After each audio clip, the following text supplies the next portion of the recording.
بسم اللہ الرحمن الرحیم۔ السلام علیکم ورحمۃ اللہ وبرکاتہ۔ بسم اللہ الرحمن الرحیم، نحمده ونصلی ونسلم علی رسوله الکریم وعلی آلہ واصحابہ اجمعین۔ اللہم صل علی سیدنا ومولانا محمد وعلی آل سیدنا ومولانا محمد وبارک وسلم وصلی علیہ۔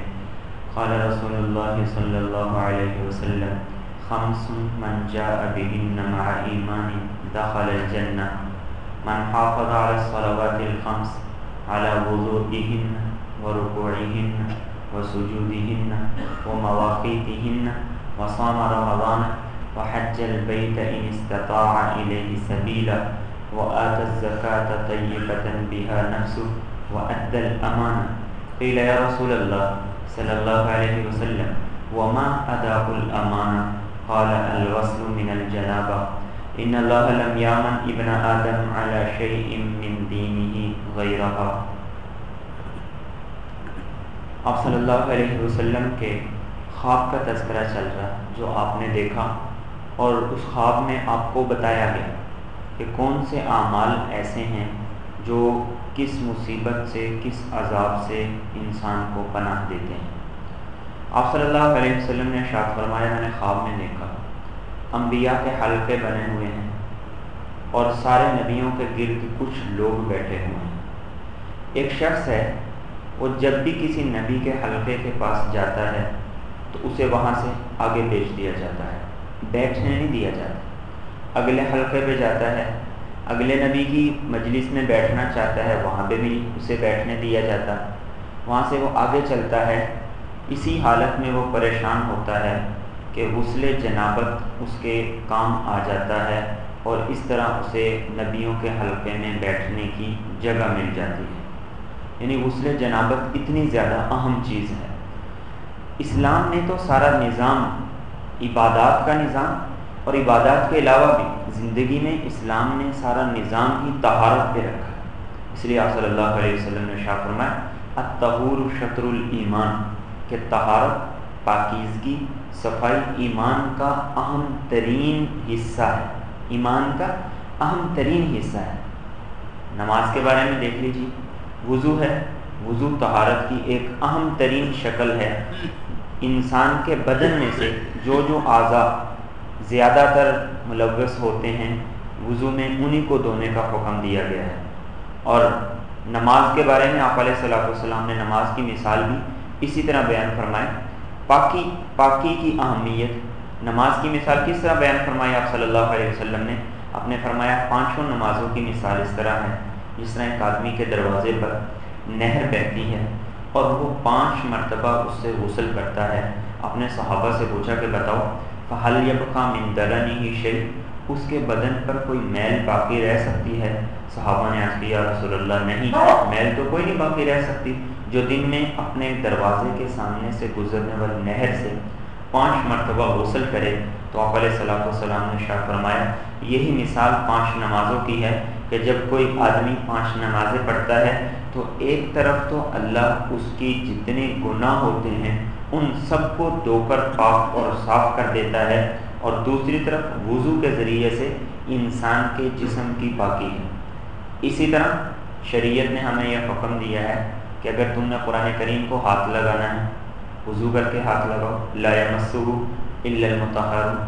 کھانا کھانا ہے، آپ علیہ الصلوۃ والسلام نے ارشاد فرمایا کہ جو آدمی کھانا کھانے سے پہلے اور کھانا کھانے کے بعد اپنے ہاتھوں کو دھوئے گا، اللہ اس کے گھر میں برکت دے دے گا۔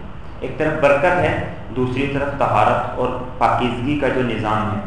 اسی طرح صلی اللہ علیہ وسلم نے ارشاد فرمایا جب کوئی آدمی صبح بیدار ہو تو صبح بیدار ہوتے ہی وہ پانی کے اندر ہاتھ نہ ڈالیں، بلکہ پہلے اپنے ہاتھ کو اچھی طرح دھو لے، اس کے بعد پانی میں اپنا ہاتھ ڈالے۔ فَإِنَّهُ لَا يَدْرِي أَيْنَ بَاتَتْ يَدُهُ، پتہ نہیں رات کو اس کا ہاتھ کہاں کہاں پر لگتا رہا۔ اس لیے صبح اٹھتے ہی وہ پانی میں ہاتھ نہ ڈالے، بلکہ وہ پہلے کسی طریقے سے پانی لے کر اپنے ہاتھ کو دھو لے، پھر پانی میں ہاتھ ڈالے۔ یہ میں بیان کر رہا ہوں تو پاکیزگی کا نظام اسلام نے ہمیں دیا ہے۔ پاکیزگی کا جو طہارت کا، صفائی کا نظام اسلام نے ہمیں دی۔ اسی طرح آپ صلی اللہ علیہ وسلم نے ارشاد فرمایا لا یبول احدکم فی الماء الدائم، کبھی کوئی آدمی جو پانی ٹھہرا ہوا پانی ہے، کبھی کوئی آدمی اس میں پیشاب نہ کرے۔ کیوں؟ ٹھہرا ہوا پانی تھوڑا ہوتا ہے اور تھوڑا پانی نجاست کی وجہ سے ناپاک ہو جاتا ہے۔ اب کوئی انجانے میں آ کر اس پانی کو پی لے، کوئی انجانے میں آ کر اس پانی سے وضو کر لے تو اس کی تو نہ نماز ہوئی، اگر وہ پی لے تو اس کے لیے سراسر وہ تو زہر ہے۔ اس لیے آپ علیہ الصلوۃ والسلام نے فرمایا اس طرح بھی نہیں کرنا۔ اسی طرح جمعہ کے دن کا غسل ہے، شریعت نے کہا کہ جمعہ کے دن غسل کر کے نماز جمعہ کے لیے آؤ۔ عید ہے، عید کے لیے حکم دیا کہ عید کے لیے آ رہے ہو تو غسل کر کے آؤ۔ تو ہر جگہ شریعت نے طہارت اور پاکیزگی کے جال کو پھیلا دیا ہے تاکہ انسان کبھی بھی میلا کچیلا نہ رہے۔ اس کی ایک اہم وجہ یہ ہے انسان کے ظاہر کا انسان کے باطن پر اثر پڑتا ہے، انسان کے ظاہر کا انسان کے باطن پر اثر پڑتا ہے۔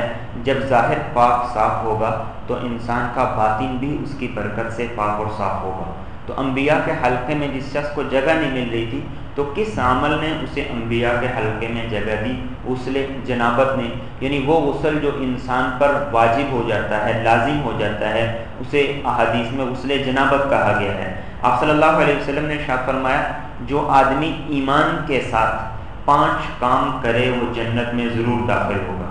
جو آدمی ایمان کے ساتھ 5 کام کرے وہ جنت میں ضرور داخل ہوگا۔